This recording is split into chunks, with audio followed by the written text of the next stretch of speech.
لا انا ما بحبش بس احط الحدود لحسن اكسف اللي قدامي كده واحرجه. الفكرة دي كده محتاجة تتراجع ويتوقف عندها شويتين، عشان احنا عندنا احتمال من الاتنين غالبا ملهمش تالت.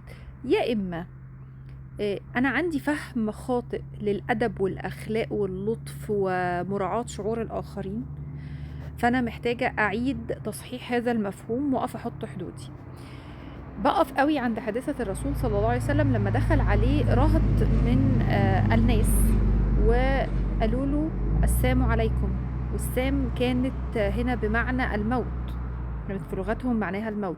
سيدة عائشة غضبت قوي وقالت لهم وعليكم ولسه بقى بتقولوا وبتاع، وكانت سيدة عائشة يعني انفعالية شوية، فكانت طلعت كده. فالرسول صلى الله عليه وسلم قال لها يا عائشة ليس المؤمن بلعان ولا في معنى يعني لسانه مش فاحش، ولكن فهي وقفت قالت له يعني انت مش سامعهم هم بيدعوا عليك وبيشتموك؟ قال لها طب انت ما سمعتيش انا رديت قلت ايه؟ وهنا بقى لينا وقفه. رد قال ايه الرسول صلى الله عليه وسلم؟ قال لها ان انا رديت عليهم وقلت وعليكم فيستجيب الله لي ولا يستجيب له. الله، يعني الرسول رد. الله، يعني ما سابهمش يشتموه كده ولا يدعوا عليه ويقول لهم اه ده انا طيب. الله، ده بيدعي عليهم. الله، ده في حاجه اسمها حدود يا جماعه.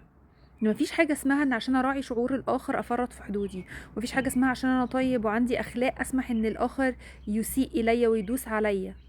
فالاحتمال الاول ان انا ما بحطش حدودي، ان انا عندي فهم خاطئ هصححه بسيط. الاحتمال التاني ان انا خايف احط حدودي احسن انا اللي اتكسف، انا اللي اترفض، اللي قدامي يزعل مني وياخد جنب فاحس ان انا يعني مش محبوب قوي فده يخبط عندي في حاجه قديمه. وهنا بقى ليه احتمالات كتير بس كلها هتقع تحت طائله الخوف.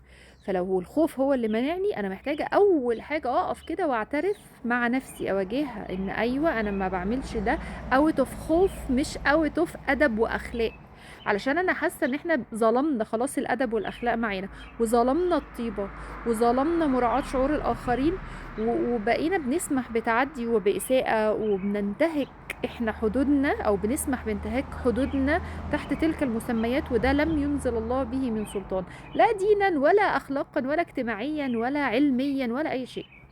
فالمرة الجاية قبل ما تبقى متردد كده تحط حدودك، اقف واسأل نفسك ايه من السببين هو اللي مخليني ما بحطش الحدود، وراجع نفسك وخد خطوات فيه.